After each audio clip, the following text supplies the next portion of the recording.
Hello and welcome study বাংলাতে আপনাদের প্রত্যেককে স্বাগত জানাই। দেখুন, আজকে আমরা জেনে নেব দশম শ্রেণীর যে চ্যাপ্টার 1 জিওগ্রাফির যে চ্যাপ্টার 1 রয়েছে বহির্জাত প্রক্রিয়া ও তাদের দ্বারা সৃষ্ট ভূমিরূপ, এর পার্ট 1 আজকে কমপ্লিট করব। এই যে চ্যাপ্টারটি আমরা 3টি পার্টে কমপ্লিট করব। আজকে আমরা সব থেকে সহজ সরল ভাষায় জেনে নেব বহির্জাত প্রক্রিয়া কি, আর নদীর ক্ষয়, বহন এবং সঞ্চয় কার্যের ফলে যে সমস্ত ভূমিরূপ সৃষ্টি হয় সেই সমস্ত ভূমিরূপের ব্যাপারে জেনে নেব। ঠিক আছে, শুরু করা যাক তাহলে আজকের ভিডিওটা। যারা যারা এই ভিডিওটি দেখছো তারা তোমাদের বন্ধু বান্ধবকে শেয়ার করে দাও, যাতে তারাও এই ভিডিওটি দেখে উপকৃত হয়। ঠিক আছে, তাহলে শুরু করি। দেখো, বহির্জাত প্রক্রিয়া এবং তাদের দ্বারা যে সমস্ত ভূমিরূপ সৃষ্টি হয়, তাহলে ভূমিরূপ যখন বলা হচ্ছে তাহলে আমরা আগে জেনে নিই ভূমিরূপ কাকে বলে। ভূপৃষ্ঠের কোথাও উঁচু, কোথাও নিচু, কোথাও আবার ঢেউ খেলানো, আবার কোথাও দেখি আমরা সমতল ভূমি। ভূপৃষ্ঠের এই বৈচিত্র্যকে আমরা কি বলবো? ভূমিরূপ। ঠিক আছে, ছবির দিকে লক্ষ্য করবে, ভূগোল মানেই ছবি, তো ছবির দিকে লক্ষ্য করো যে আমরা যদি এটাকে ভূপৃষ্ঠ দেখি তাহলে এর ওপর দিকে রয়েছে উচ্চভূমি পর্বত, ঠিক তার নিচে মালভূমি, এখানে আমরা দেখছি সমভূমি। এইরকম যে ভূমির রূপ, একে আমরা কি বলবো? না ভূমিরূপ। সহজ সরল ভাষায় আমরা কি কখনো ভেবে দেখেছি যে এই ভূমিরূপটা আসলে এরকম হলো কি করে? তাহলে আমরা যদি ভাবি, তাহলে বিজ্ঞানীরা এর দুটি মূল প্রক্রিয়ায় এরকম ভূমিরূপ সৃষ্টি হয়েছে বলে তারা ধারণা করেছেন। একটি হলো অন্তর্জাত প্রক্রিয়া আর একটি হলো বহির্জাত প্রক্রিয়া। আমাদের যে সিলেবাস দশম শ্রেণীর, এতে আমরা বহির্জাত প্রক্রিয়ার ব্যাপারে জানবো, অন্তর্জাত প্রক্রিয়াগুলির ব্যাপারে আমাদেরকে জানতে হবে না। ঠিক আছে, শুরু করি তাহলে। যে বহির্জাত প্রক্রিয়া কাকে বলে, আমরা শুরু করব বহির্জাত প্রক্রিয়া কাকে বলে সেখান থেকে শুরু করব। বহির্জাত শক্তি দ্বারা যে প্রক্রিয়ায় ভূপৃষ্ঠের ভূমিরূপের পরিবর্তন ঘটে তাকেই আমরা বলবো বহির্জাত প্রক্রিয়া। ঠিক আছে, এখানে আমরা একটি ওয়ার্ড পেয়েছি যে বহির্জাত শক্তি, তার দ্বারা যে ভূপৃষ্ঠের ভূমিরূপের যে পরিবর্তন ঘটে তাকে আমরা বলবো বহির্জাত প্রক্রিয়া। তাহলে বহির্জাত শক্তি জিনিসটা কি একটু জেনে নেব। তাহলে বহির্জাত শক্তির মধ্যে কি কি পড়বে দেখি আমরা।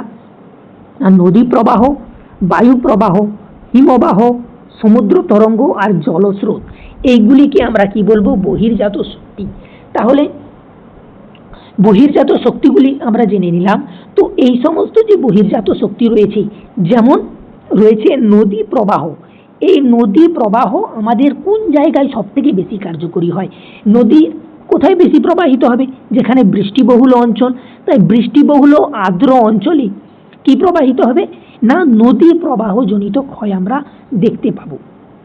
একইভাবে বায়ু প্রবাহ সব থেকে বেশি কোথায় হবে?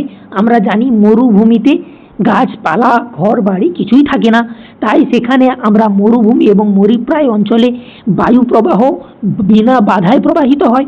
তাই মরুভূমি অঞ্চলে বায়ু প্রবাহজনিত প্রভাব সব থেকে বেশি দেখা যায়। একইভাবে আমরা দেখব হিমবাহ আমরা কোথায় দেখতে পাবো? হিমবাহ আমরা দেখতে পাবো না উচ্চ পার্বত্য অঞ্চল যেখানে রয়েছে, উচ্চ পার্বত্য অঞ্চল যেখানে রয়েছে এবং উচ্চ অক্ষাংশ যেখানে রয়েছে, সেই অঞ্চলগুলিতে আমরা 90 ডিগ্রি উত্তর এবং 90 ডিগ্রি দক্ষিণে আমরা কি দেখতে পাবো? না হিমবাহের প্রভাব আমরা সব থেকে বেশি দেখতে পাবো।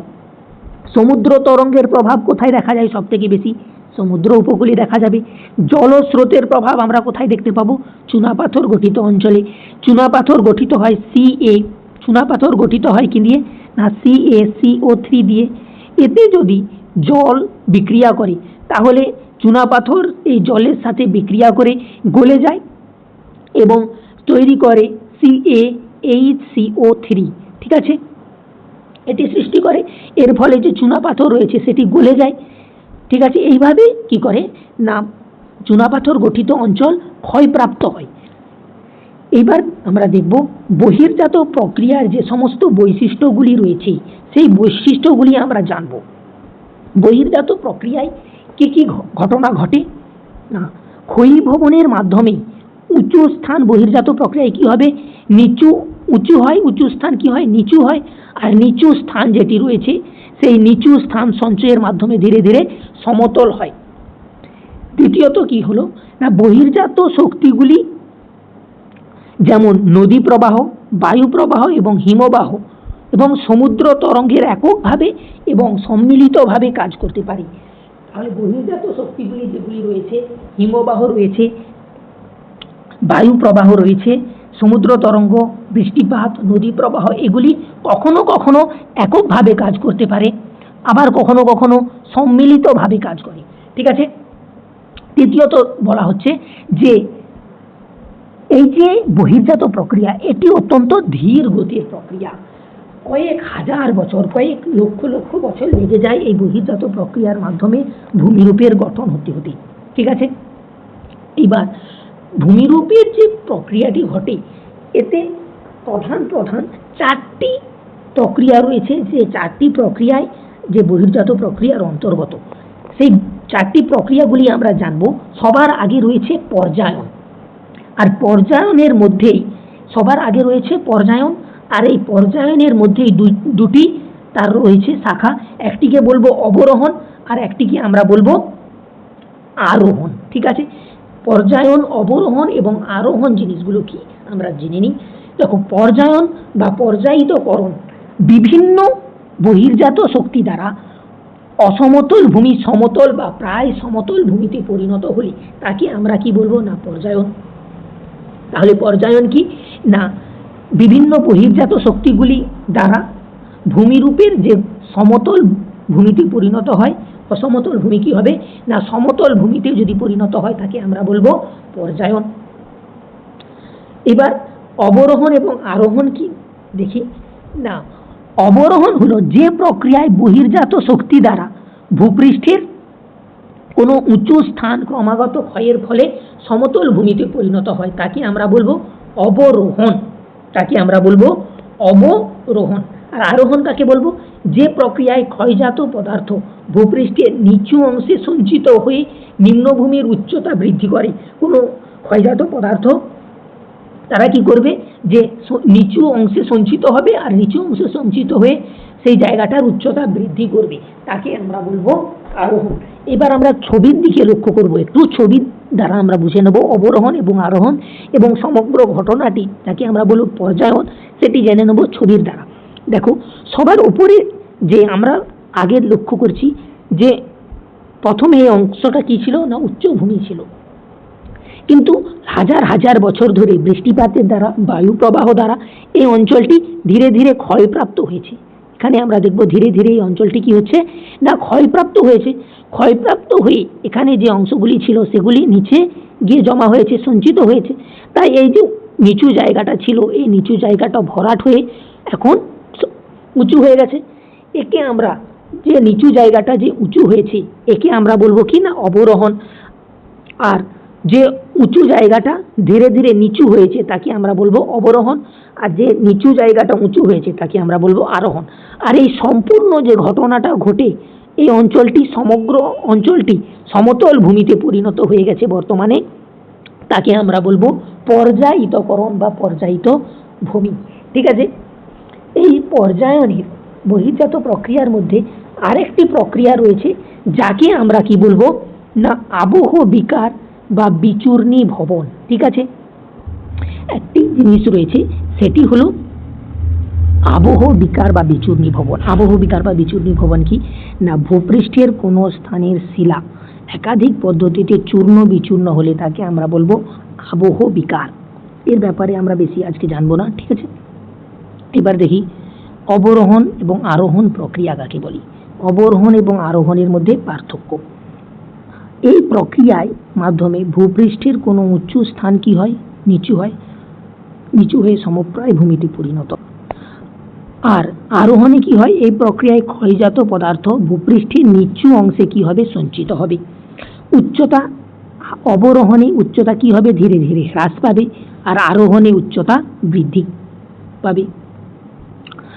বৈশিষ্ট্য কি না, বিভিন্ন ধরনের প্রাকৃতিক শক্তির ক্ষয়ের মাধ্যমে এই প্রক্রিয়াটি সম্পন্ন হবে, আর বিভিন্ন ধরনের প্রাকৃতিক শক্তির সঞ্চয়ের ফলে এই প্রক্রিয়াটি সম্পন্ন হবে। এই প্রক্রিয়ার আবহবিকারের মাত্রা, প্রাকৃতিক শক্তি, ক্ষয় করার ক্ষমতা, পুঞ্জিত ক্ষয়, এগুলি নিয়ন্ত্রক কিসের? না অবরোহণের। আর ভূমির ঢাল, পলি, বালির পর্যাপ্ত পরিমাণ এবং নিয়মিত তাদের পলি বালির যোগান, এগুলি হলো আরোহণের নিয়ন্ত্রক। ঠিক আছে, অবহবিকার এবং আরোহণ এবং অবরোহণের যে পার্থক্য সেটা জেনে নিলাম। এবার আমরা দেখব না বিভিন্ন নদীর ক্ষয়জাত পদার্থ কাজ যে করে, বহন কাজ যে করে এবং সঞ্চয় যে করে, তার দ্বারা যে সমস্ত ভূমিরূপ সৃষ্টি হয় সেই ভূমিরূপগুলি আমরা দেখব। সবার আগে দেখি নদী কাকে বলি। নদী কাকে বলা হয় না পার্বত্য অঞ্চল বা উচ্চভূমি থেকে বৃষ্টির জল, বরফ গলা জল এবং প্রস্রবণের জল দ্বারা যে স্বাভাবিক প্রবাহমান জলধারা ভূমির ঢাল অনুসারে অভিকর্ষের টানে উৎস থেকে মোহনার দিকে প্রবাহিত হয় তাকে আমরা বলবো নদী। ঠিক আছে, তাকে আমরা বলবো নদী। নদী অববাহিকা কাকে বলা হয়? নদী অববাহিকা আমরা তাকে বলবো কোনো প্রধান নদী, তার বিভিন্ন উপনদী ও শাখা নদী যে অঞ্চলের মধ্য দিয়ে প্রবাহিত হয় সেই অঞ্চলটিকে আমরা সেই প্রধান নদীটির কি বলবো? অববাহিকা বলবো। এরকম উদাহরণ ভারতের বৃহত্তম নদী অববাহিকা গঙ্গার অববাহিকা, আর বিশ্বের যদি সবথেকে বৃহত্তম অববাহিকা বলা হয় আমাজন নদীর অববাহিকা। ঠিক আছে, এই দুটি তোমাদেরকে মনে রাখতে হবে, ভারতের বৃহত্তম অববাহিকা গঙ্গার অববাহিকা আর বিশ্বের বৃহত্তম অববাহিকা আমাজন নদীর অববাহিকা। এবার অববাহিকা জিনিসটা কি একটু ছবির মাধ্যমে জানবো। দেখো, অববাহিকা হলো যে একটি প্রধান নদী রয়েছে, একটি প্রধান নদী দামোদর নদী এখান থেকে বয়ে গেছে, তার উপনদী, শাখা নদী এবং এই উপনদী, শাখা নদী এবং প্রধান নদী যে অঞ্চল জুড়ে বিস্তৃত রয়েছে সেই অঞ্চলটাকে আমরা বলবো নদীর অববাহিকা, সেই প্রধান নদীর অববাহিকা। আর একটি টার্ম থাকে যাকে আমরা বলি ধারণ অববাহিকা। এই ধারণ অববাহিকা কি? ধারণ অববাহিকা হলো নদীর উৎস অঞ্চলের অতি অববাহিকাকে ক্ষুদ্র জলধারা একত্রে মিলিত হয়ে নদীরূপে একটি নির্দিষ্ট খাতে প্রবাহিত হলে নদীর এই উৎস অঞ্চলকে আমরা কি বলবো? ধারণ অববাহিকা বলবো। নদীর সেই উৎস অঞ্চলকে আমরা কি বলবো? ধারণ অববাহিকা। দেখো ছবির দ্বারা যে নদী এখান থেকে সৃষ্টি হয়েছে, এই যে এখান থেকে সৃষ্টি হলো তার যে সূক্ষ্ম সূক্ষ্ম নদীর যে জলধারা, এই জলধারাগুলি এসে আমাদের কি করলো না এই নদীটাকে উৎপন্ন করলো। যেখান থেকে নদীটা সৃষ্টি হলো সেই অংশটাকে আমরা কি বলবো? নদীর ধারণ অববাহিকা। ঠিক আছে, এই অংশটা হয়ে যাবে নদীর ধারণ অববাহিকা। তাহলে ধারণ অববাহিকার আমরা উদাহরণ আর বৈশিষ্ট্যগুলি জেনে নেব। ধারণ অববাহিকা যদি আমরা দেখি, মূল নদীকে অনেক উপনদী এসে মিলিত হয়। ধারণ অববাহিকায় কি হবে না ধারণ অববাহিকাতে মূল নদী অনেক উপনদী এসে মিলিত হবে। মূল ও উপনদী, মূল এবং উপনদী অনেক শাখা নদী বের হয়। মূল নদী ও উপনদী থেকে কি হয়? অনেক শাখা নদী ধারণ অববাহিকাতেই নির্গত হয়। মূল নদী, উপনদী ও শাখা নদীগুলি মিলে একটি নদী গোষ্ঠী তৈরি করে। ধারণ অববাহিকাতে কি হয় না মূল নদী, উপনদী আর শাখা নদী মিলে কি করবে? একটি নদী গোষ্ঠীর সৃষ্টি করবে। এরপরে দেখব নদীর যে ধারণ অববাহিকা রয়েছে এর উদাহরণ কোন জায়গায় না গঙ্গা নদীর উৎস থেকে যে হরিদ্বার পর্যন্ত গঙ্গার অববাহিকা যে রয়েছে এটি হলো গঙ্গা নদীর ধারণ অববাহিকা। ঠিক আছে, এবার জল বিভাজিকা, এইগুলি যে জিনিসগুলি জানছি, নদীর অববাহিকা, নদীর ধারণ অববাহিকা, এবার জানবো যে জল বিভাজিকা। এগুলি এক এক নাম্বার, তিন নাম্বার করে পরীক্ষায় আসে। ঠিক আছে, এগুলি আমরা জেনে নিই প্রথমে, তারপরে আমরা ভূমিরূপগুলি জানবো। দেখো, জল বিভাজিকা কাকে বলবো? জল বিভাজিকা যে উচ্চভূমি পাশাপাশি অবস্থিত দুটি নদী অববাহিকায় পৃথক করে সেই উচ্চভূমি বা পার্বত্য ভূমিকে আমরা কি বলবো? জল বিভাজিকা। এখানে এই অংশটি রয়েছে উচ্চভূমি। ঠিক আছে, এই উচ্চভূমি কি করছে না এই দিকে যে সমস্ত নদীগুলি প্রবাহিত হয়েছে, এই দিকে যে নদীগুলি প্রবাহিত হয়েছে আর এদিকে যে নদীগুলি প্রবাহিত হয়েছে, এই দুটি নদীর অববাহিকাকে একে পৃথক করছে। তাই এই অংশটাকে আমরা কি বলবো? নদীর এই অংশটাকে আমরা কি বলবো? নদীর জলবিভাজিকা। ঠিক আছে, জলবিভাজিকার বৈশিষ্ট্যগুলি আমরা জেনে নেব। জলবিভাজিকা দুই ধারে প্রবাহিত নদীগুলির সাধারণত বিপরীতমুখী হয়ে থাকে। তাহলে দুই ধারে যে নদীগুলি প্রবাহিত হচ্ছে সেই নদীগুলির বিপরীতে কি অবস্থান করবে? জলধারা, জলবিভাজিকা। ঠিক আছে, কোনো উচ্চভূমি এবং পার্বত্য ভূমিকে জলবিভাজিকা বলে গণ্য করা হয়। কোনো উচ্চভূমি এবং পার্বত্য ভূমিকে আমরা জলবিভাজিকা হিসেবে গণ্য করতে পারি। উদাহরণ হিসেবে আমরা দেখব যে বিন্ধ্য পর্বত যে রয়েছে, বিন্ধ্য পর্বত ও উত্তর ও দক্ষিণে ভারতের নদীগুলি জলবিভাজিকার কাজ করে। আর মধ্যপ্রদেশের অমরকণ্টক পাহাড় নর্মদা ও সোন নদীর জলবিভাজিকা রূপে কাজ করে। এবার আমরা দেখি যে মধ্য এশিয়ার পার্বত্য ভূমিকে পৃথিবীর সর্বপ্রধান জলবিভাজিকা বলা হয়। কোন অঞ্চলে এর উচ্চভূমিকে আমরা জলবিভাজিকা বলবো সব থেকে প্রধান? না, মধ্য এশিয়ার যে পার্বত্য ভূমি রয়েছে তাকে আমরা সর্বপ্রধান জলবিভাজিকা রূপে গণ্য করি। কারণ কেন না, এই অঞ্চলে পৃথিবীর সব থেকে বেশি নদী উৎপন্ন হয়ে ভূমির ঢাল অনুসারে বিভিন্ন দিকে বয়ে গেছে, তাই এই অঞ্চলকে আমরা কি বলবো? সর্বপ্রধান জলবিভাজিকা। কোন অংশকে? মধ্য এশিয়ার পার্বত্য ভূমি। ঠিক আছে, এটিও একটি জলবিভাজিকার উদাহরণ। এবার আমরা দেখব আদর্শ নদী। কোন নদী আদর্শ নদী কখন হবে? আদর্শ নদী কাকে বলবো? না, নদীর উৎস থেকে মোহনা পর্যন্ত ভূমির ঢাল ও কাজের তারতম্য অনুসারে নদীর গতিপথকে 3 ভাগে ভাগ করা হয়: উচ্চগতি, মধ্যগতি আর নিম্নগতি। যেসব নদীর মধ্যে এই 3টি গতি স্পষ্ট, সবার আগে উচ্চগতি, তারপরে মধ্যগতি এবং তারপরে নিম্নগতি, যে নদীতে স্পষ্ট বোঝা যায় সেই নদীকে আমরা কি বলবো? না, আদর্শ নদী বলবো। ঠিক আছে, এইবার আমরা দেখব উদাহরণের মধ্যে আসবে গঙ্গা আর ব্রহ্মপুত্র নদী। এতে উচ্চ, মধ্য এবং নিম্নগতি পরিষ্কারভাবে বোঝা যায়, তাই এটাকে আমরা আদর্শ নদী বলবো। আমরা যদি এই ছবির মধ্যে লক্ষ্য করি তাহলে এখান দিয়ে একটি আমরা রেখা পাচ্ছি, এখানে একটি রেখা রয়েছে। ঠিক আছে, এই যে রেখাগুলি রয়েছে এটি এই সমগ্র নদী অববাহিকাকে 3টি অংশে বিভক্ত করছে। 3টি অংশে বিভক্ত করছে। প্রথমে উৎস থেকে মোহনা, মধ্যগতি এটা, তারপরে মধ্যগতি থেকে এই অংশটা, এটা মধ্যগতির মধ্যে পড়ছে, এটা উচ্চগতি, এটা মধ্যগতি আর এটা নিম্নগতি। তাহলে এই যে ছবির মধ্যে রয়েছে এটি একটি আদর্শ নদী। গঙ্গা এবং ব্রহ্মপুত্র এই নদীগুলিও একটি আদর্শ নদীর উদাহরণের মধ্যে পড়ছে। তাহলে নদীর আরো একটি শাখা রয়েছে, যেমন উপনদী। উপনদী আমরা কাকে বলবো? প্রধান নদীর গতিপথের অনেক স্থানে ছোট ছোট নদী এসে মূল নদীতে মিলিত হয়। এইসব ছোট ছোট নদীকে প্রধান নদীর কি বলবো? উপনদী বলা হয়। তাহলে আমরা যদি দেখি একটা নদী প্রবাহিত যদি হচ্ছে এইদিকে, তাহলে এটি একটি মূল নদী যদি ধরি, এই নদীতে অন্য কোনো নদী এসে যদি মিলিত হয়, এই যে নদীগুলি এসে মিলিত হচ্ছে এই নদীগুলিকে আমরা কি বলবো? এই দুটি নদী প্রধান নদীর উপনদী। তাহলে উপনদী কোনটা হলো? এটা হলো উপনদী। ঠিক আছে, এবার শাখা নদী কাকে বলবো? শাখা নদী কাকে বলবো? না, নদীর মূল জলপ্রবাহ থেকে যেসব জলাধার স্রোতের বেগ পরিবর্তন ও স্থানে স্থানে কঠিন শিলার বাধার জন্য শাখার আকারে বেরিয়ে যায়, প্রবাহিত হয় এবং অন্যত্র প্রবাহিত হয়ে সেখানে গিয়ে পতিত হয়, তাকে আমরা বলবো শাখা নদী।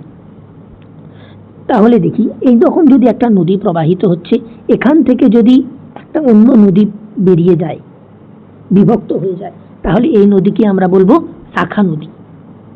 ঠিক আছে, এবার দেখব শাখা নদীর আমরা উদাহরণ দেখব। গঙ্গার প্রধান একটা শাখা নদী রয়েছে পদ্মা।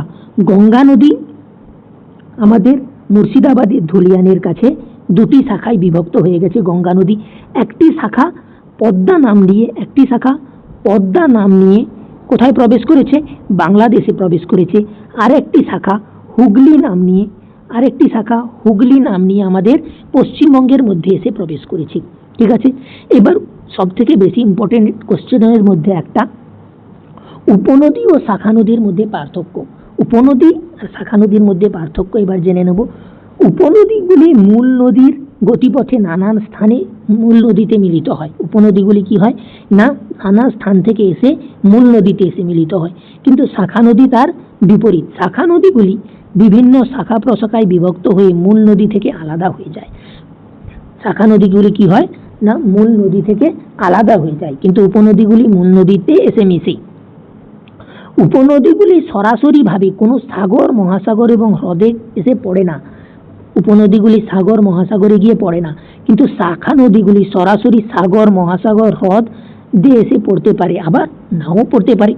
সেই শাখা নদী একটি নদী থেকে নির্গত হয়ে অন্য নদীতে গিয়েও পড়ে যেতে পারে।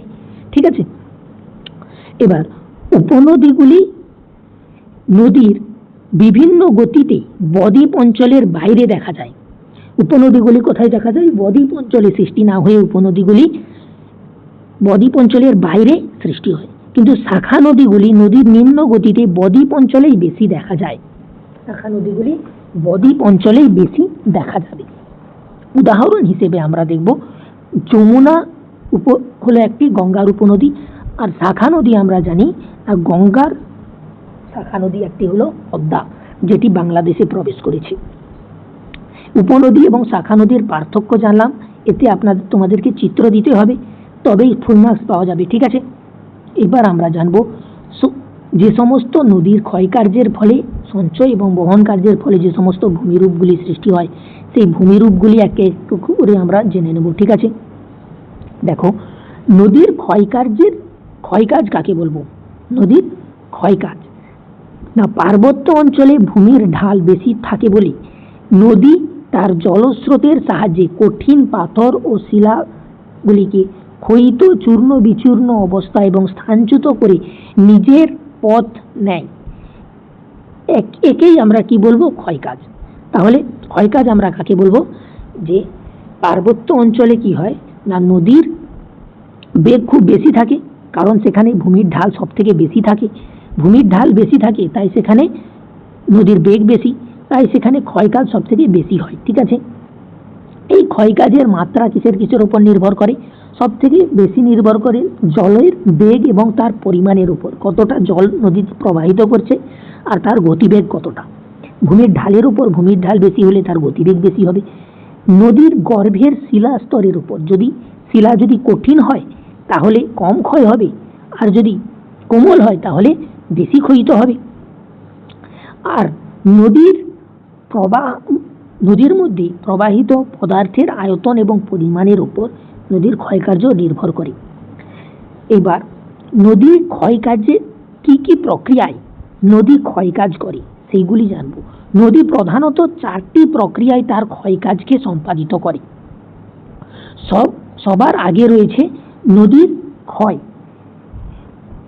না, পার্বত্য অঞ্চলে নদীর স্রোতের প্রবল আঘাতের ফলে নদী খাত এবং নদীর দুপাশে থাকা পাথরগুলি ক্ষয়প্রাপ্ত হয়ে ভেঙে যায়। নদীর স্রোতের সঙ্গে বহু দূরে বাহিত হয়ে একে বলা হয় জলপ্রবাহ ক্ষয়। তাহলে জলপ্রবাহ ক্ষয় আমরা কাকে বলবো?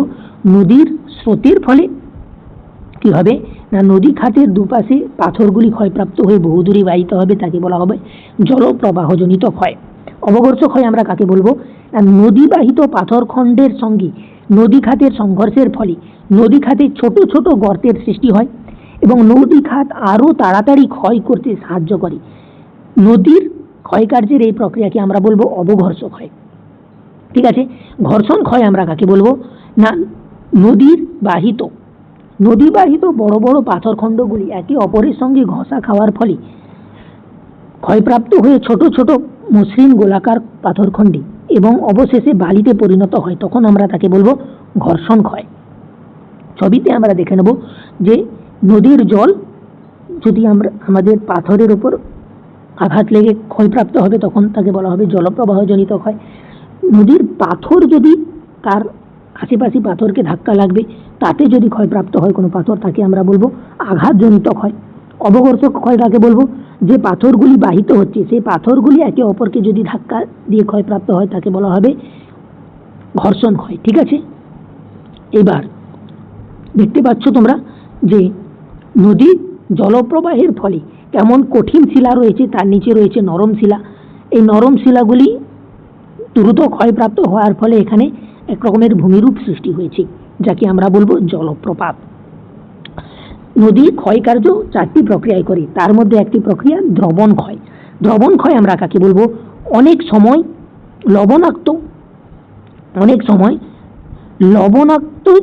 লবণযুক্ত শিলাস্তরগুলি নদীর জলে দ্রবীভূত অম্লের প্রভাবে রাসায়নিকভাবে বিয়োজিত হয়ে ক্ষয়প্রাপ্ত হয়, একে আমরা বলবো দ্রবণ ক্ষয়। চুনাপাথর গঠিত অঞ্চলে ও লবণাক্ত অঞ্চলে নদীর প্রধান ক্ষয় প্রক্রিয়াটি হলো দ্রবণ ক্ষয়। ঠিক আছে, এবার দেখো যে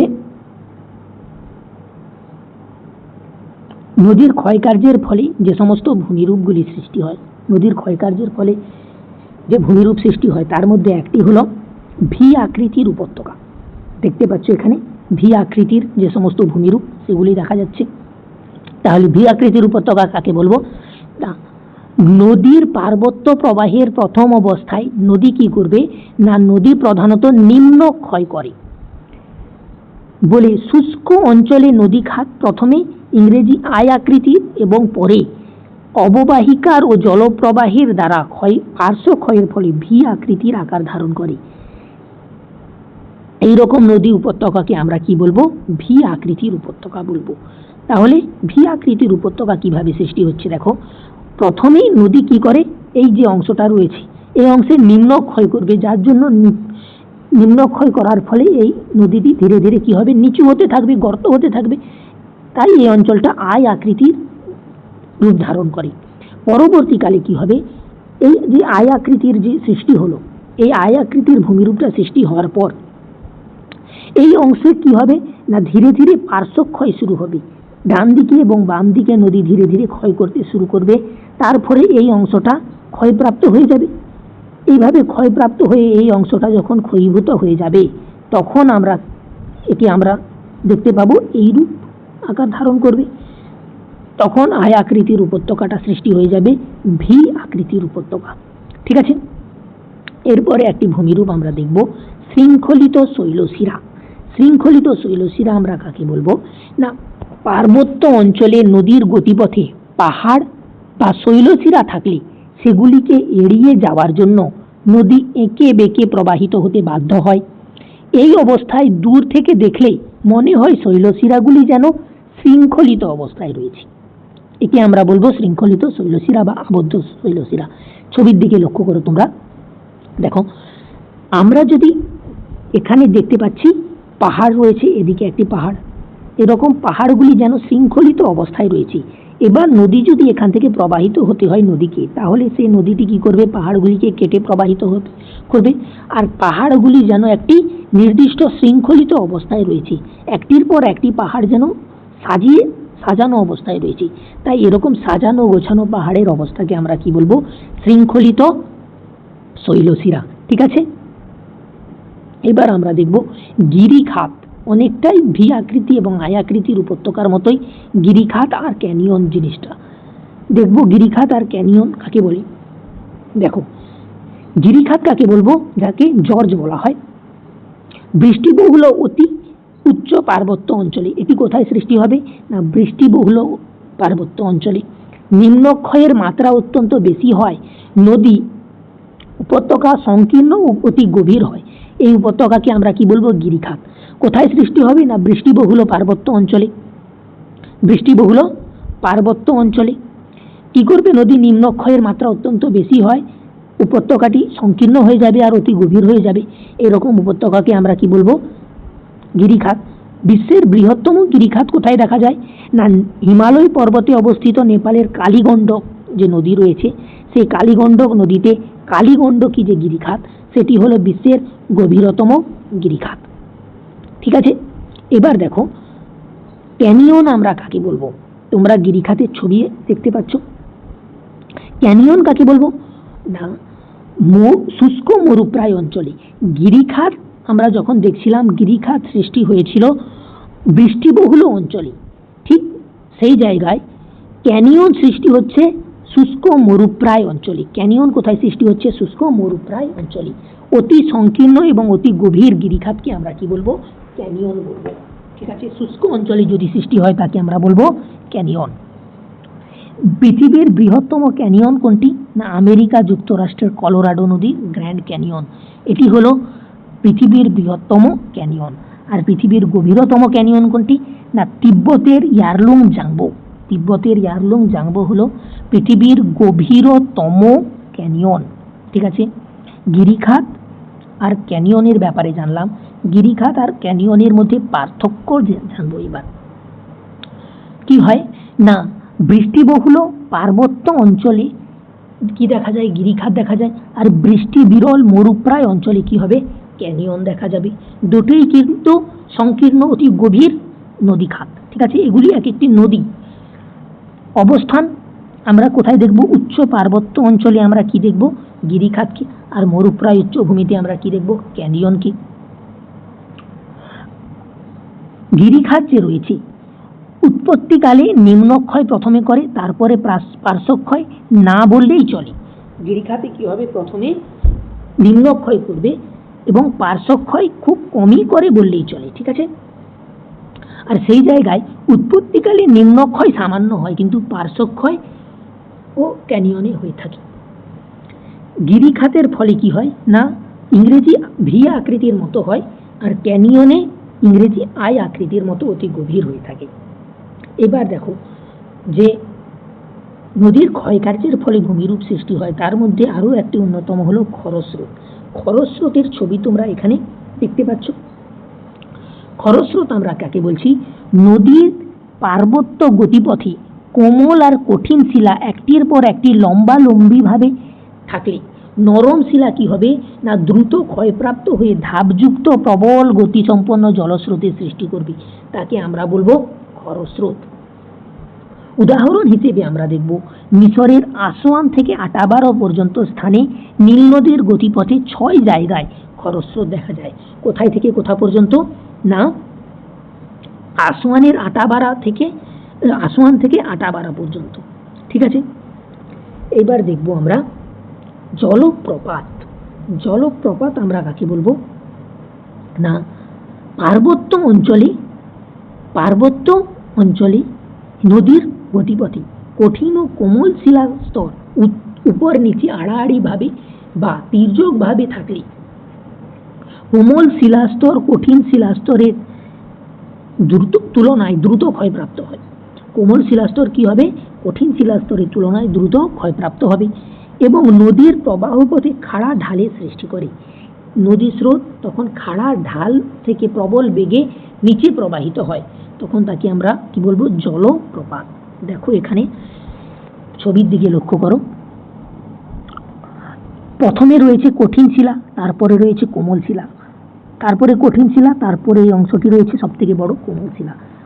কঠিন শিলাগুলি যেমন ছিল সেটি রয়ে গেছে, কিন্তু কোমল শিলা যেখানে রয়েছে সেই কোমল শিলা ক্ষয়প্রাপ্ত হয়ে সেই জায়গায় নদীটি যেন খাড়া ঢাল বেয়ে নিচে পড়ছে, তখন আমরা তাকে কি বলবো? জলপ্রপাত। ঠিক আছে, ভারতের উচ্চতম জলপ্রপাত কোনটি? না ভারতের উচ্চতম জলপ্রপাত হলো কর্ণাটকের ভারাহি নদীর উপর সৃষ্টি হওয়া পৃথিবীর উচ্চতম জলপ্রপাত কৃষ্ণকল জলপ্রপাত। ঠিক আছে, আর পৃথিবীর উচ্চতম জলপ্রপাত কোনটি? দক্ষিণ আমেরিকার ভেনেজুয়েলার অ্যাঞ্জেল জলপ্রপাত হলো পৃথিবীর উচ্চতম জলপ্রপাত। এবার দেখব ক্ষয়কার্যের ফলে আরেকটি ভূমিরূপ সৃষ্টি হয় যাকে বলবো প্রপাতকূপ। জলপ্রপাত সজোরে আছড়ে পড়ার ফলে তার নিচে প্রবল জলস্রোতের আঘাতে জলপ্রপাত নিচের দিকে আছড়ে পড়ছে, তার এই জায়গায় পড়ছে, তো এই জায়গায় খুব জোরে আঘাত লাগবে। ঠিক আছে, এই আঘাতের ফলে জল ঘূর্ণির সৃষ্টি হয় এবং বুদবুদ ক্ষয়ের মধ্যে প্রায় গোলাকার গর্তের সৃষ্টি হয়। একে আমরা কি বলবো? প্রপাতকূপ। তাহলে আমি যে জায়গায় গোল করেছি এই জায়গায় জলটি খুব জোরে পড়বে, এখান থেকে যদি জলপ্রপাত পড়ে তাহলে এই জায়গাগুলি কি হচ্ছে? জলপ্রপাতের ফলে গর্তের সৃষ্টি হচ্ছে, সেই গর্তকে আমরা কি বলবো? প্রপাতকূপ। এইরকমই ভাবে মন্থকূপ সৃষ্টি হয়। এটি হলো মন্থকূপের ছবি, আর এটি হলো প্রপাতকূপের ছবি। মন্থকূপ তাকে বলবো দেখি।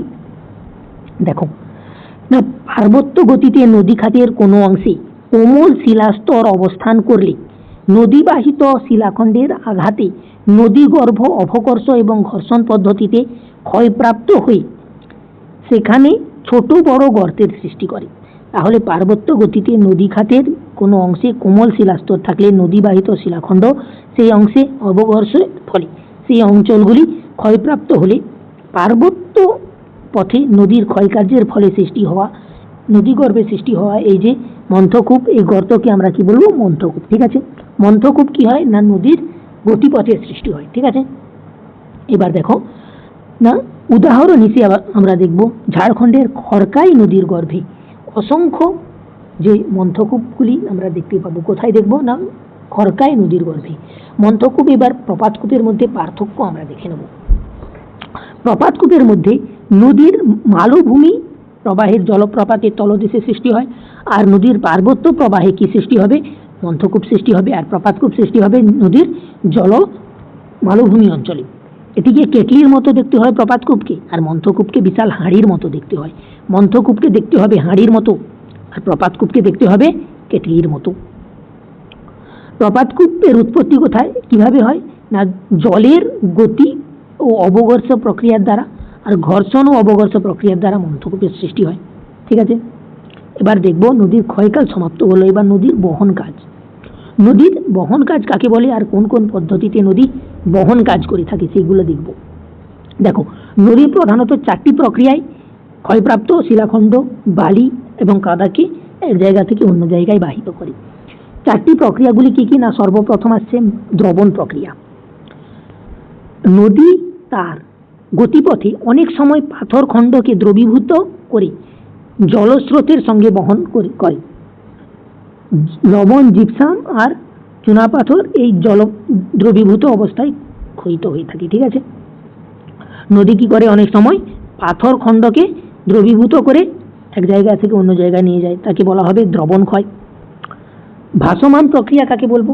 অনেক সময় আমরা ছোট আকারের এবং কম ওজনের পাথর, বালি আর কাদার কণা যা দ্রবীভূত হয় না, জলের সাথে গুলে যায় না, এরকম ভাসমান পদার্থগুলিকে নদী বাহিত করে এক জায়গা থেকে অন্য জায়গায়, তাকে আমরা বলবো ভাসমান প্রক্রিয়া। লম্ফদান প্রক্রিয়া আমরা কাকে বলবো? নদীর স্রোতের টানে নদী কিছু শিলাখণ্ড নদী খাতে বারবার ধাক্কা খেয়ে লাফিয়ে লাফিয়ে প্রবাহিত হয়, তাকে আমরা বলবো লম্ফদান প্রক্রিয়া। আর আকর্ষণ প্রক্রিয়ার টানে নদীগর্ভে পতিত নানা আকারের ভারী পাথরখণ্ড স্রোতের টানে বিভিন্ন তলদেশে দিয়ে বোঝা হিসেবে গড়িয়ে অন্যত্র প্রবাহিত হলে তাকে আমরা বলবো আকর্ষণ প্রক্রিয়া। আমরা সাধারণভাবে জেনে নিই। দেখো, দ্রবণ প্রক্রিয়া আমরা কাকে বলবো না নদী যখন প্রবাহিত হচ্ছে এক জায়গা থেকে অন্য জায়গায়, নদী এটা দিয়ে প্রবাহিত হচ্ছে, তো নদীর মধ্যে যে সমস্ত পদার্থগুলি গুলে যাচ্ছে, যে সমস্ত বালিগুলি নদীর জলের মধ্যে প্রবাহিত হবে একটা জায়গা থেকে অন্য জায়গায়, তাকে আমরা বলবো দ্রবণ প্রক্রিয়া। যদি কোনো নুড়ি, বালি, পাথর যেগুলি নদীর জলে গুলে গেল না, সেগুলি ভেসে ভেসে প্রবাহিত হবে, তাকে আমরা বলবো ভাসমান প্রক্রিয়া। ঠিক আছে, আর একটি দেখতে পাচ্ছি লম্ফদান প্রক্রিয়া কাকে বলবো? নদী যখন প্রবাহিত হচ্ছে তার যে সমস্ত বড় বড় পাথরখণ্ড রয়েছে সেগুলিতে আর ভাসতে পারবে না, তারা কি করবে নদীর নিচে তলদেশে গড়িয়ে গড়িয়ে এক জায়গা থেকে অন্য জায়গায় প্রবাহিত হবে, তাকে আমরা বলবো লম্ফদান প্রক্রিয়া। ঠিক আছে, যেন মনে হবে লাফিয়ে লাফিয়ে প্রবাহিত হচ্ছে। এবার আকর্ষণ প্রক্রিয়া কাকে বলবো না নদী যখন পার্বত্য প্রবাহে এক জায়গা থেকে অন্য জায়গায় প্রবাহিত হয়, তখন অভিকর্ষের টানে পাথর খণ্ডগুলি ধীরে ধীরে ধীরে ধীরে নিচের দিকে প্রবাহিত হয়, তখন তাকে আমরা বলবো আকর্ষণ প্রক্রিয়ার মাধ্যমে বহন। ঠিক আছে, বোঝাতে পারলাম? এবার দেখো, নদীর সঞ্চয় কাজ এবং সঞ্চয় কাজের ফলে কি কি ভূমিরূপ সৃষ্টি হয়। দেখো, বহন কাজের ফলে ভূমিরূপ সৃষ্টি হয় না সেরকম, তাই ভূমিরূপগুলি বহন কাজের ফলে দিলাম না। এবার দেখো, সঞ্চয় কাজের ফলে কিভাবে হয় আর সঞ্চয় কাজের ফলে কি কি ভূমিরূপ সৃষ্টি হয় সেগুলি জানবো। নদীর উচ্চ গতিতে ভূমির ঢাল ও অভিকর্ষজনিত স্রোতের বেগ বেশি হওয়ায় নদী অত্যধিক পরিমাণে ক্ষয় ও বহন কাজ করে। পার্শ্ব ক্ষয়ের তুলনায় এই অংশে নিম্ন ক্ষয় বেশি হয়, কিন্তু মধ্যগতি ও নিম্নগতি ভূমির ঢাল ও স্রোতের বেগ হঠাৎ কমে গেলে নদীর গভীরতা কমে যায়। এই অংশে সে পার্শ্বক্ষয় ও অবক্ষেপণের কাজই বেশি করে। তাহলে আমরা দেখতে পাচ্ছি নদী উচ্চ গতিতে ভূমির ঢাল আর অভিকর্ষজনিত স্রোতের ফলে সে কি করে না নদী অত্যধিক পরিমাণে ক্ষয় আর বহন করে? পার্শ্বক্ষয়ের তুলনায় এখানে কি হয়, নিম্নক্ষয় বেশি হয়। কিন্তু মধ্য আর নিম্ন গতিতে ভূমির ঢাল কমে যায় হঠাৎ করে, স্রোতের বেগও কমে যায়, তাই সেখানে নদীর গভীরতাও কমে যাওয়ার ফলে সেখানে পার্শ্বক্ষয় ও অবক্ষেপণের কাজ সব থেকে বেশি হয় নদীর মধ্য আর নিম্ন গতিতে। এর ফলে কি কি ভূমিরূপ সৃষ্টি হয় না দেখব না। পলল শঙ্কু সৃষ্টি হবে সর্বপ্রথম সঞ্চয়ের ফলে। পলল শঙ্কু কাকে বলবো? পার্বত্য অঞ্চল পেরিয়ে নদী যখন সমভূমিতে নেমে আসে তখন নদী উপত্যকার ঢাল হঠাৎ কমে যায়। ঠিক আছে, যখন পর্বত সমভূমি অঞ্চলে নেমে আসবে তখন নদীর ঢাল কমে যাবে, স্বাভাবিক। নদী উপত্যকার পলি, বালি, কাঁকর আর নুড়ি প্রভৃতি শঙ্কুর আকারে সঞ্চিত হয়ে যে ভূমিরূপ গঠন করে তাকে আমরা বলবো পলি শঙ্কু। ছবির ওপর নজর দাও, দেখো নদী যখন পার্বত্য প্রবাহ থেকে সে সমভূমি অঞ্চলে পতিত হচ্ছে, সে তখন ভূমির ঢাল কি হচ্ছে, কমে যাবে। এই ভূমির ঢাল কমে যাওয়ার ফলে যে পলি বালি সে বহন করে আনছিল সেই পলি বালিকে সে এই অংশে সঞ্চয় করবে। ঠিক আছে, সে এই অংশে যে পলি বালি সঞ্চয় করবে সেটি দেখো শঙ্কু আকৃতির মতো ধারণ করেছে, শঙ্কু আকৃতি ধারণ করেছে। একে আমরা বলবো পলল শঙ্কু। কোন জায়গায় পলল শঙ্কু দেখা যাবে না? হিমালয় ও রকি পার্বত্য অঞ্চলে নবীন ভঙ্গিল পর্বতের পাদদেশে পলল শঙ্কু দেখা যায়। ঠিক আছে, এবার পলল শঙ্কুর পরে যে জিনিসটা সৃষ্টি হবে পলল ব্যজনী। পলল ব্যজনী কি না? সমভূমি অঞ্চলের নদী পলল শঙ্কুর উপর দিয়ে নানা খাতে প্রবাহিত হয়। পলল শঙ্কুকে আমরা যদি লক্ষ্য করি, দেখো পলল শঙ্কুর উপর দিয়ে কিন্তু নদী প্রবাহিত হচ্ছে। এই দিক দিয়ে একটা নদী প্রবাহিত হবে, এই দিক দিয়ে একটা নদী প্রবাহিত হবে। দেখো এখানে ভালো করে বোঝা যাবে নদীটা প্রবাহিত হচ্ছে, নানান শাখায় প্রবাহিত হচ্ছে। ঠিক আছে, এভাবে যে নানান শাখায় প্রবাহিত হচ্ছে, এই সমভূমি অঞ্চলে নদীর পলিশঙ্কুর ওপর দিয়ে নানা খাতে প্রবাহিত হলে পলিশঙ্কুটি অর্ধ গোলাকার আকৃতি ধারণ করে। দেখো এই অর্ধ গোলাকার আকৃতি ধারণ করে, অনেকটা হাত পাখার মতো দেখতে অর্ধ গোলাকার এই ভূমিরূপকে আমরা কি বলবো? পলল ব্যজনী। ঠিক আছে, বোঝাতে পারলাম। অসংখ্য পলল ব্যজনী পরস্পর যুক্ত হয়ে পাদদেশীয় সমভূমিতে পরিণত হয়। অসংখ্য পলল ব্যজনী পরস্পর যদি যুক্ত হয়ে যায় তাহলে পাদদেশীয় সমভূমি সৃষ্টি হয়। ঠিক আছে, এবার দেখো হিমালয় আর রকি পার্বত্য অঞ্চল, আন্দিজ পার্বত্য অঞ্চলের ভঙ্গিল পর্বতের পর্বত পাদদেশীয় বেশিরভাগ নদীতেই পলল ব্যজনী দেখা যায়। মধ্য গতিতে সৃষ্টি হওয়া আরেকটি যে ভূমিরূপ সেটা হলো নদীবাঁক। এটি বেশিরভাগ নিম্নগতি এবং মধ্যগতিতে দেখা যায়। নদীবাঁক যদি প্রশ্ন আসে, নদীবাঁক বা মিয়েন্ডার কোথায় দেখা যায়? মিয়েন্ডার দেখা যায় মধ্যগতিতে। ঠিক আছে, সমভূমি অঞ্চলে নদী প্রবাহ পথে চড়া সৃষ্টি হলে সেই বাধা এড়ানোর জন্য নদী আঁকা বাঁকা পথে প্রবাহিত হয়। কঠিন ও কোমল শিলা কাছাকাছি অবস্থিত হলেও নদী কোমল শিলাকে ক্ষয় করে বেশি সহজে অগ্রসর হয়। পার্শ্বক্ষয় ও সঞ্চয়ের মাধ্যমে নদী যে বাঁকের সৃষ্টি হয় তাকে তুরস্কের ভাষায় মিয়েন্ডারেস, নদীর নাম অনুসারে বলা হয় মিয়েন্ডার। দেখো এখানে সহজ সরল ভাষায় দেখো জেনে নিচ্ছি। নদী আমরা যদি দেখি, নদী যখন প্রবাহিত হবে, এটা দিয়ে নদী প্রবাহিত হচ্ছে, নদী কি করবে? সর্বপ্রথম কোমল শিলাগুলিকে তাড়াতাড়ি ক্ষয় করবে আর কঠিন শিলাগুলিকে দ্রুত ক্ষয় করতে পারবে না। তার ফলে কঠিন শিলাগুলি সেই একই অবস্থায় রয়ে যাবে। এই যে ভূমিরূপ তখন যে সৃষ্টি হবে আঁকা বাঁকা ভূমিরূপ, সেই আঁকা বাঁকা ভূমিরূপকে আমরা বলবো নদীবাঁক। তুরস্কতে একটি নদী রয়েছে মিয়েন্ডারেস, সেই মিয়েন্ডারেস নদীর নাম অনুসারে এই আঁকা বাঁকা নদীকে বলা হয় মিয়েন্ডার। ঠিক আছে, এবার দেখো, এবার আসবো অশ্বক্ষুরাকৃতি হ্রদ। অশ্বক্ষুরাকৃতি হ্রদ কিভাবে সৃষ্টি হবে? ছবির দিকে লক্ষ্য করে, এটা হলো অশ্বক্ষুরাকৃতি হ্রদ। নদী ক্ষয়, বহন এবং সঞ্চয়ের মিলিত কাজের ফলে অশ্বক্ষুরাকৃতি হ্রদ সৃষ্টি হয়। ঠিক আছে, নদীর ক্ষয়, বহন এবং সঞ্চয় তিনটি কাজ যখন একসাথে হবে তখনই এই অশ্বক্ষুরাকৃতি হ্রদ সৃষ্টি হবে। দেখো মধ্যপ্রবাহে ও উত্তাল ঢালে সঞ্চয় বেশি হয়। পার্শ্বক্ষয়ের ফলে নদীবাঁকের মধ্যবর্তী অংশটি ক্ষয় পেয়ে সংকীর্ণ হতে থাকে। দেখো নদীবাঁক আমরা দেখতে পাচ্ছি, এই যে নদী রয়েছে, নদীর এটি প্রবাহ পথ।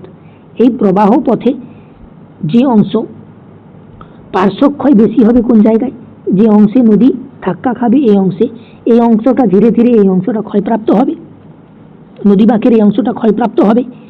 এবার সেই অংশটি পার্শ্বক্ষয় বেশি হবে, অবশেষে মধ্যবর্তী অংশটি ক্ষয় পেয়ে সংকীর্ণ হতে হতে অবশেষে জুড়ে যায় এবং নদী সোজা পথে প্রবাহিত হয়ে বয়ে যায়।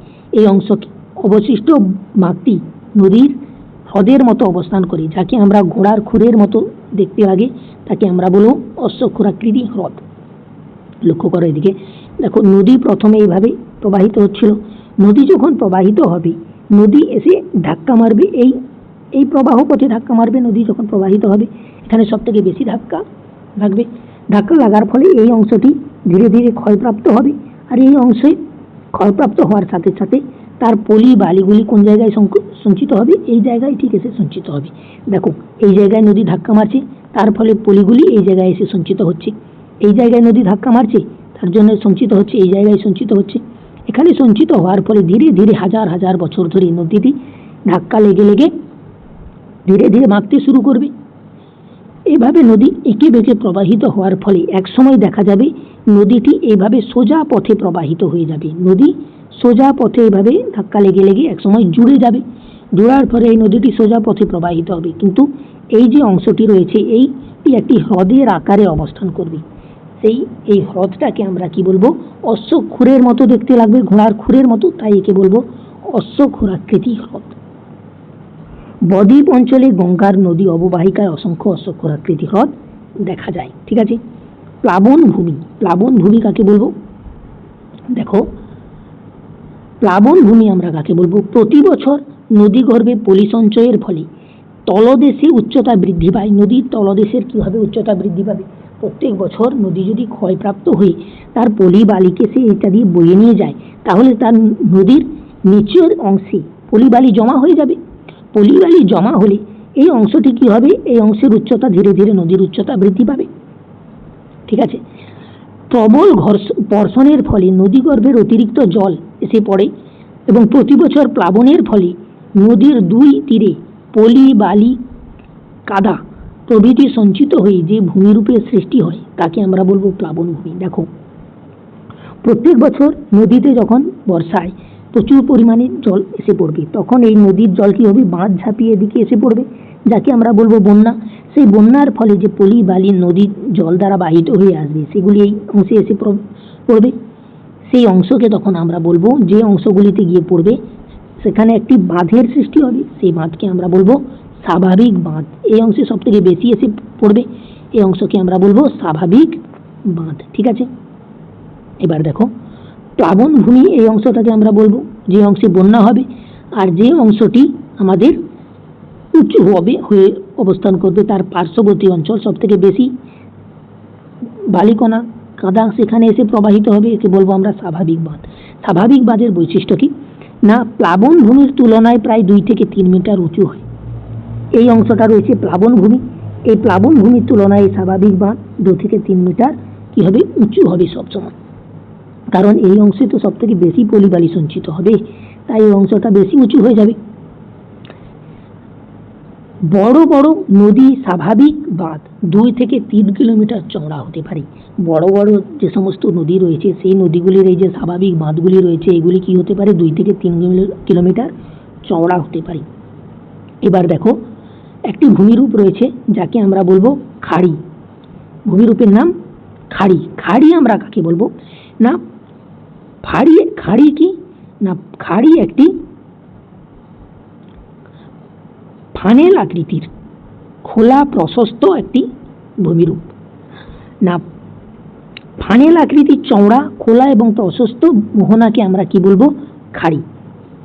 দেখো এখানে নদী এখান থেকে এসে বাহিত হয়ে এখানে সমুদ্রে এসে পতিত হচ্ছে, এই পতিত হওয়ার সময় এই যে নদীটা, এই নদীটা একটা খোলা অঞ্চল ফানেলের মতো সৃষ্টি করছে।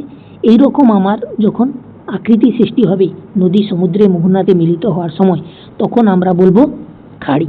ঠিক আছে, দেখো নদী যখন মিলিত হয় মোহনার কাছে তখন নদী 2টি ভূমিরূপ সৃষ্টি করে, একটি ভূমিরূপ হলো খাড়ি আর একটি ভূমিরূপ হলো বদ্বীপ। ঠিক আছে, খাড়ি সৃষ্টির যে অনুকূল ভৌগোলিক পরিবেশগুলি আমরা আগে দেখে নিই। নদী এখানে বহুধা বিভক্ত হয়ে সমুদ্রে গিয়ে পড়ে। খাড়িতে কি হয় না, নদী অনেকগুলি ভাগে বিভক্ত হয় এবং এটি শেষে গিয়ে কোথায় পড়বে না, সমুদ্রে গিয়ে পড়বে। ঠিক আছে, তখন আমরা বলবো খাড়ি। নদী মোহনার কাছে জলস্রোত খুব বেশি থাকলে কি সৃষ্টি হবে? খাড়ি সৃষ্টি হবে।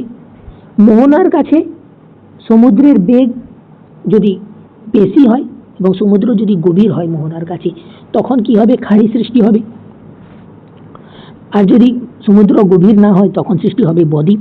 সমুদ্র স্রোতের অপসারণ ক্ষমতা খুব বেশি হলে মোহনার কাছে পলি সঞ্চিত না হয় সেখানে কি সৃষ্টি হবে? বদ্বীপ গঠিত না হয়ে খাড়ি সৃষ্টি হবে। ঠিক আছে, আর বদ্বীপ কাকে বলবো আমরা দেখি। বদ্বীপ আমরা বলবো নদীর নিম্ন গতিতে মোহনার কাছে নদী খাত খুব চওড়া ও অগভীর, ভারসক্ষয় বেশি হওয়ায়, নদী স্রোতের বেগ কমে যাওয়ায় নদী অবক্ষেপণের কাজই বেশি করে। এই অবস্থায় নদীর বহন ও করা পলি, বালি, নুড়ি এই অংশে সঞ্চিত হয়, ফলে মোহনার কাছে গ্রিক অক্ষর ডেল্টা বা বাংলা মাত্রাহীন বয়ের মতো আকৃতি ধারণ করে, তাকে আমরা বলবো বদ্বীপ। ঠিক আছে, দেখো নদী কি করে? তার নিম্ন গতিতে সেখানে সঞ্চয় কাজ সে বেশি করবে। এই সঞ্চয়ের ফলে এখানে এসে সে কি করবে? যখন মোহনাতে পতিত হবে সেখানে যদি ভূমির ঢাল কম হয়, সে নদীটি পার্শ্বক্ষয়ের তুলনায় ক্ষয় না করে সে সেই অংশে যে পলি, বালি আনলো সেটাকে সঞ্চয় করতে শুরু করবে। এই সঞ্চয়ের ফলে বাংলা মাত্রাহীন বয়ের মতো আকৃতির সৃষ্টি হবে, তখন আমরা তাকে বলবো বদ্বীপ। বদ্বীপের বৈশিষ্ট্যগুলি আমরা জানবো। দেখো, এক্ষেত্রে সমুদ্র তরঙ্গের সঞ্চয়ের ফলে এটি সৃষ্টি হয়, মাত্রাহীন বয়ের আকৃতি হয়, আর নদী মোহনায় নুড়ি, বালি, পাথরে সঞ্চিত হয়ে এই ভূমিরূপটি সৃষ্টি হয়। গঙ্গা আর ব্রহ্মপুত্র নদীর যে বদ্বীপ সেটি হলো পৃথিবীর বৃহত্তম বদ্বীপ। গঙ্গা আর ব্রহ্মপুত্রের যে বদ্বীপ সেটি হলো পৃথিবীর বৃহত্তম বদ্বীপ। এটি মনে রাখতে হবে। পৃথিবীর বৃহত্তম বদ্বীপ কোথায় সৃষ্টি হয়েছে? গঙ্গা আর ব্রহ্মপুত্র নদীর মিলিত বদ্বীপ। এবার দেখো বদ্বীপের আকৃতি আমরা দেখব। বদ্বীপ মূলত তিনটি আকৃতির হয়ে থাকে। বদ্বীপ মূলত বৈশিষ্ট্য অনুসারে তাকে তিনটি আকৃতিতে ভাগ করা হয়। প্রথমে আসবে ধনুক আকৃতি বদ্বীপ। ধনুক আকৃতি বদ্বীপ আমরা তাকে বলবো মোহনার দিকে অধিকাংশ ক্ষেত্রেই শাখা প্রশাখা যুক্ত নদীগুলির মধ্যে মূল অনুগামী নদীটি বেশি শক্তিশালী হয়। দেখো, এখান দিয়ে যে নদীটি প্রবাহিত হচ্ছে মূল নদী, এই মূল নদী প্রবাহিত হয়, এই মূল নদীটি সব থেকে বেশি শক্তিশালী। ফলে নদীটির সঞ্চয় সমুদ্রবক্ষে কিছুটা এগিয়ে যায়। এই যে মূল নদী রয়েছে, এই মূল নদীর সঞ্চয় কিছুটা এগিয়ে যাবে, এই বেশি দূরে গিয়ে সঞ্চয় করবে, কারণ তার ক্ষমতা বেশি। কিন্তু শাখা নদীগুলির অবক্ষেপ সমুদ্রে বেশি দূর বিস্তৃত হতে পারে না, কিন্তু তার যে শাখা নদীগুলি রয়েছে তার বেশি দূর প্রবাহিত হতে পারবে না। এর ফলে একটি ধনুক আকৃতি সৃষ্টি হবে। সেই ধনুক আকৃতি আকারকে আমরা কি বলবো? ধনুক আকৃতি বদ্বীপ। বদ্বীপের সমুদ্রমুখী বহি রেখা ধনুকের মতো দেখতে হয়। এই অংশটি দেখো তোমরা, এই অংশটি ঠিক ধনুকের মতো দেখতে হচ্ছে, তাই এটি হলো ধনুক আকৃতি বদ্বীপ। নীলনদ আর গঙ্গা ব্রহ্মপুত্র নদীকে আমরা বলতে পারবি ধনুক আকৃতি বদ্বীপের মধ্যে আনতে পারি। এবার দেখো তীক্ষ্ণাগ্র বদ্বীপ। তীক্ষ্ণাগ্র বদ্বীপ কিভাবে সৃষ্টি হয়? সমুদ্র তরঙ্গ প্রবল হলে নদীবাহিত পলি মোহনায় উভয় দিকে উপকূল বরাবর ছড়িয়ে পড়ে। দেখো, সমুদ্র তরঙ্গের বেগ প্রবল যদি হয়, সে কি করবে? সমুদ্রের বেগ যদি প্রবল হয়, সে এখানে যে নদীটি প্রবাহিত হচ্ছে এটি মূল নদী, এই মূল নদীটি যখন প্রবাহিত হচ্ছে এদিক থেকে সমুদ্র তরঙ্গের প্রবাহের ফলে যে পলি বালি কি করবে? এই সমুদ্র তরঙ্গ এদিক থেকে প্রবাহিত হবে, তার ফলে সমুদ্রের যে রয়েছে পলি বালিকে তার উপকূলেই সঞ্চিত করবে। সঞ্চিত করে বিরাট এই যে মূল নদী রয়েছে এই মূল নদীটি একটু বেশি সঞ্চিত করবে, তাই এই অংশটি সংকীর্ণ আকার ধারণ করবে। তখন একে আমরা বলবো তীক্ষ্ণাগ্র বদ্বীপ। ঠিক আছে, তীক্ষ্ণাগ্র বদ্বীপ কোথায় দেখা যায়? না স্পেনের এরোনাস্টি বদ্বীপ। স্পেনের যে এরোনাস্টি নদী রয়েছে তার বদ্বীপকে আমরা বলবো তীক্ষ্ণাগ্র বদ্বীপ।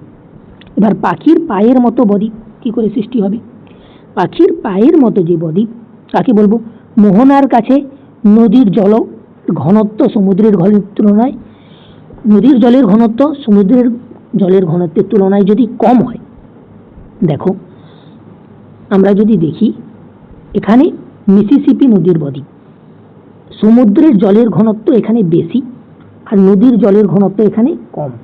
নদীর জলের ঘনত্ব কম আর সমুদ্রের জলের ঘনত্ব বেশি হলে তখন কি ঘটনা ঘটবে? না সূক্ষ্ম পলি বালি সমুদ্রের বেশি লবণাক্ত জলে আসা মাত্রই নদীর দুপাশে থিতিয়ে পড়ে সঞ্চিত হয়। শাখা নদীর ক্ষেত্রে এই একই ধরনের পলি সঞ্চিত হয়ে সমগ্র অঞ্চলকে পাখির পায়ের আকৃতির মতো ধারণ করে। দেখো যে প্রধান নদী রয়েছে সেই প্রধান নদী তো সঞ্চিত করছে, তার শাখা নদীগুলি তার আশেপাশে সঞ্চিত করবে। সেই সঞ্চয়ের ফলে যে বদ্বীপ সৃষ্টি হবে সেটি পাখির পায়ের মতো দেখতে লাগবে, তখন তাকে আমরা বলবো পাখির পায়ের মতো বদ্বীপ। পাখির পায়ের মতো বদ্বীপ কোথায় দেখা যায়? কৃষ্ণা আর কাবেরী নদীর বদ্বীপ আর মার্কিন যুক্তরাষ্ট্রের মিসিসিপি মিসৌরি নদীর বদ্বীপ, একে আমরা বলবো এই মিসিসিপি মিসৌরি নদীর বদ্বীপ যে দেখতে পাচ্ছি এটা হলো পাখির পায়ের মতো বদ্বীপ। এবার দেখব বদ্বীপ যে সৃষ্টি হবে, বদ্বীপ সৃষ্টি হওয়ার অনুকূল ভৌগোলিক পরিবেশ কিরকম ভৌগোলিক পরিবেশ হলে নদী সৃষ্টি হবে, বদ্বীপ সৃষ্টি হবে। দেখো সবার আগে রয়েছে মোহনার কাছে নদী বা সমুদ্রের স্রোতের বেগ কি হবে? কম হওয়া উচিত। স্রোতের বেগ সমুদ্রের বেগ খুব কম হতে হবে। নদী তার মোহনায় যে অংশে সাগর মহাসাগর উপসাগর বা হ্রদে গিয়ে পড়বে সেখানে নদীর গভীরতা কি হবে? কম হতে হবে। নদীর গভীরতা কম হলে তবেই সেখানে কি হবে? বদ্বীপ সৃষ্টি হবে। নদীর গভীরতা যদি বেশি হয়ে যায় তখন সেখানে খাঁড়ি সৃষ্টি হয়ে যাবে। ঠিক আছে, নদীর গভীরতা বেশি হলে কি সৃষ্টি হয়? খাঁড়ি সৃষ্টি হয়। আর নদীর গভীরতা কম হলে সেখানে কি সৃষ্টি হবে? বদ্বীপ সৃষ্টি হবে। এই দুটি খাঁড়ি আর বদ্বীপের মধ্যে পার্থক্য। এবার দেখো নদীর জলে অবক্ষেপণযোগ্য পলির পরিমাণ বেশি হতে হবে। নদীর জলে যদি অবক্ষেপণযোগ্য পলি বালি কাদা যদি বেশি হয় তখন কি সৃষ্টি হবে? না বদ্বীপ সৃষ্টি হতে পারে। খুব অনুকূল। নদীবাহিত পলি বালি দ্রুত অধক্ষিপ্ত হওয়ার জন্য নদীর মোহনায় জল সমুদ্রের লবণতা বেশি হওয়া প্রয়োজন। লবণতা বেশি হতে হবে, সমুদ্র জলের লবণতা কি হতে হবে? বেশি হতে হবে। ঠিক আছে, নদীর মোহনা মুখে জোয়ার ভাটার অত্যধিক আধিক্য কম হতে হবে। নদীর মোহনা মুখে জোয়ার ভাটা কি হতে হবে? খুব কম হতে হবে, তবেই বদ্বীপ সৃষ্টি হওয়ার পক্ষে সেটি খুব অনুকূল হবে। তারপরে আমরা দেখব না নদীর মোহনায় প্রচুর পলি সরবরাহের জন্য নদী অববাহিকার আয়তন কি হতে হবে? বেশি হওয়া প্রয়োজন। নদী অববাহিকার আয়তন যত বেশি হবে সেখানে পলি বালির পরিমাণ সঞ্চিত হওয়ার পরিমাণ তত বেশি হতে পারবে। তারপরে দেখি যে নদীর মোহনায় প্রচুর পলিবাহী, নদীর মোহনা কি হতে হবে? সমুদ্রের তুলনায় জলবেষ্টিত সমুদ্রে নদী পতিত হলে নদীর গঠনের হার বৃদ্ধি পাবে। নদীতে বদ্বীপ গঠনের হার কখন বৃদ্ধি পাবে? না যখন উন্মুক্ত সমুদ্রতলের তুলনায় জলবেষ্টিত সমুদ্র হবে তখন সেখানে বদ্বীপ সৃষ্টি হবে খুব দ্রুত। নদীর মোহনায় সঞ্চয়ের ফলে, নদী মোহনায় সঞ্চয়ের ফলে সমুদ্রের অপসারণ ক্ষমতা সবচেয়ে বেশি হওয়া প্রয়োজন। নদী মোহনার সঞ্চয়ের হার এবং সমুদ্রের অপসারণ ক্ষমতা খুব কম হওয়া প্রয়োজন। সমুদ্রের অপসারণ ক্ষমতা কম হওয়া প্রয়োজন আর নদীর সঞ্চয়ের কাজ সব থেকে বেশি হওয়া প্রয়োজন। পৃথিবীর বৃহত্তম বদ্বীপ কোথায়? না গঙ্গা ব্রহ্মপুত্র নদীর বদ্বীপ। ভারতের পশ্চিম উপকূলে নদীর মোহনায় নদীর স্রোতের বেগ সবচেয়ে বেশি, তাই সেখানে নর্মদা আর তাপ্তি নদীর মোহনায় কি সৃষ্টি হয়েছে? বদ্বীপ সৃষ্টি না হয়ে সেখানে সৃষ্টি হয়েছে ডেল্টা, সেখানে সৃষ্টি হয়েছে খাড়ি সৃষ্টি হয়েছে। কোথায়? না নর্মদা আর তাপ্তি নদী। যদি বলা হয় কোন নদীর মোহনায় বদ্বীপ সৃষ্টি হয়নি তাহলে বলবো নর্মদা আর তাপ্তি নদীর মোহনায় বদ্বীপ সৃষ্টি হয়নি। বহু বদ্বীপের সমন্বয়ে সুন্দরবন অঞ্চল যে রয়েছে সেখানে তিনটি দ্বীপ, প্রধানত তিনটি দ্বীপ সেখানে নেতিবাচক প্রভাব পড়ছে। একটি হলো লোহাচড়া দ্বীপ, একটি হলো ঘোড়ামারা দ্বীপ আর একটি কিউমুর দ্বীপ। যদি বলা হয় লোহাচড়া দ্বীপ কোথায় দেখা যায়? না সুন্দরবন অঞ্চলে। 3টি দ্বীপ হলো কি কি? না লোহাচড়া, তারপরে রয়েছে ঘোড়ামারা, তারপরে রয়েছে কিউমুর। প্রশ্ন হবে না সুন্দরবন অঞ্চলে 3টি দ্বীপের নাম লেখো। সুন্দরবন অঞ্চলে 3টি দ্বীপ হলো, একটি হবে লোহাচড়া, একটি হবে ঘোড়ামারা, আর একটি হবে কিউমুর দ্বীপ। তাহলে আজকে এতটাই, দেখা হবে পরের ভিডিওতে। জয় হিন্দ, জয় ভারত।